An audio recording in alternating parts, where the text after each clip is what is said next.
Hey Rage Nation, it's Kimber Schaefer here with Rage in the Cage OKC News. We are more than excited. Rage 86 is going down Saturday, March 5th at the Great Plains Coliseum in Lawton, Oklahoma. This guy, Tyson Southern, is back. And oh my gosh, fireworks. That's all I have to say. I mean, this fight has been in the works for a while. Almost happened before you got COVID, but still there was an incident because you were cleared to be out of quarantine but not yet cleared to fight. You show up to an event and squabble ensued, which was not pretty, but now we get to settle it all in the cage. Is that right? Yes, ma'am. Trying to summarize the sequence of events here. So what are your thoughts right now? Just ready to put some paint on this kid. I'm ready to talk shit today and back it up March 5th. So I'm ready to get it. And just for the record, his name, I know he goes by King. Is it King Cody? What he goes by? I don't know. I call him King of Delusions. So, but I don't know. James Cody, I think's his name. But he calls himself the king. King of what? I don't know. He's about to be the king of going to sleep. I know that.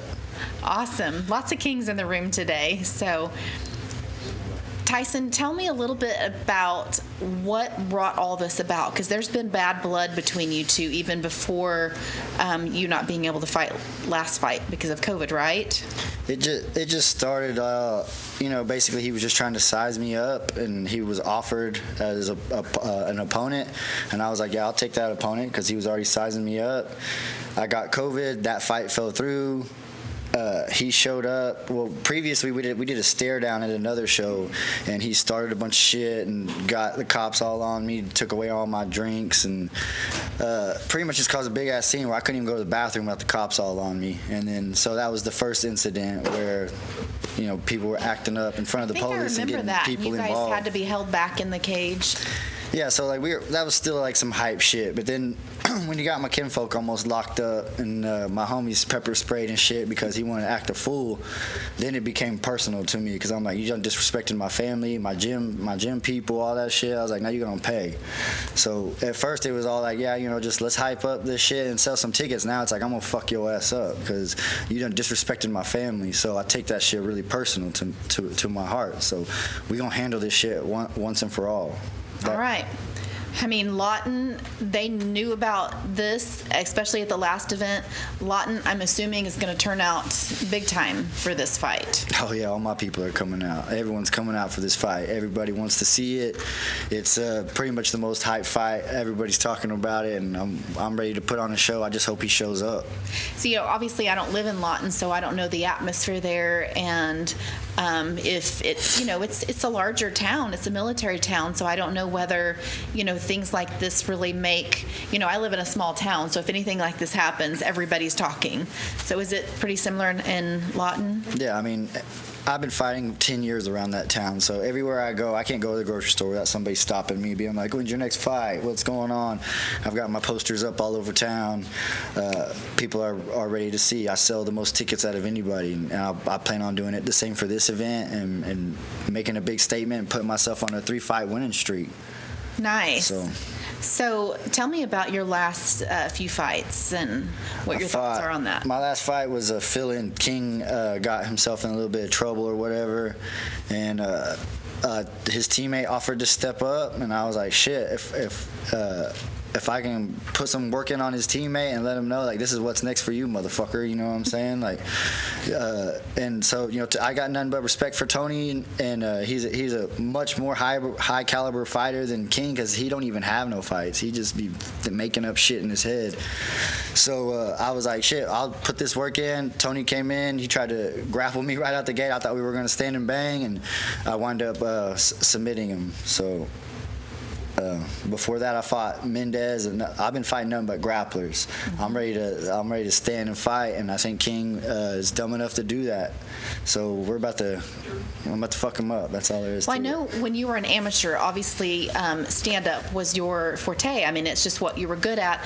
But you took off some time. You have been in the gym, really perfecting your skill as far as the grappling goes, and you've had several grappling victories. Well, you got to evolve because these guys are going to know your style, and a lot of this Oklahoma, it's a grappler-based community, so not very many people want to just go out there and just engage you some shit and get bloody.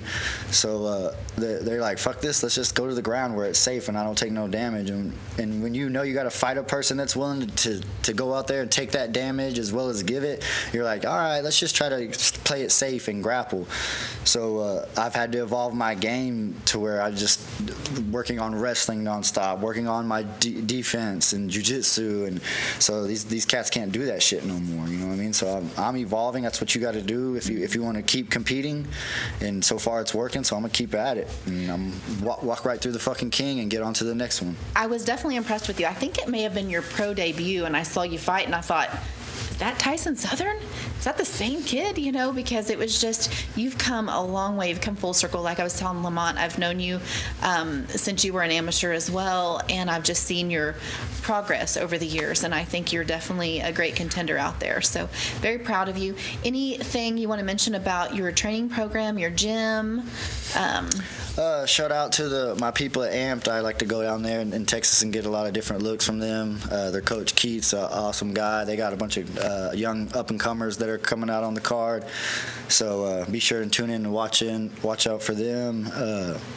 Just my home gym too, man. I love you guys. They keep me busy, keep me evolving. You know, shout out to my coaches, Tom, Derek, Bubba, all them cats. So nothing but love and respect. They've turned me around and helped me perfect everything that I'm trying to accomplish in this sport. So I'm not slowing down anytime soon. So I'm just gonna keep trying to fight as much as I possibly can. I'm hungry, so I got to eat. All right. Any shout-out sponsors you want to mention before we wrap it up? Yeah, for sure. Canna Culture, Do It For The Culture, my number one sponsors. They always take care of me. They support the real. They support their community. They give back. THC, the Healing Center, high-quality cannabis, Civil Savage, Voodoo Hydro, and yeah, that's about it. All right. We appreciate your sponsors. We appreciate all you fight fans. Hey, don't miss Tyson Southern take on King in the Cage. We can't wait, and it's going to be fireworks in the cage. That's Saturday, March 5th at the Great Plains Coliseum in Lawton, Oklahoma. You can get tickets from this guy, Tyson Southern, any other fighter on the card, or, of course, stubwire.com, and we will rage it up.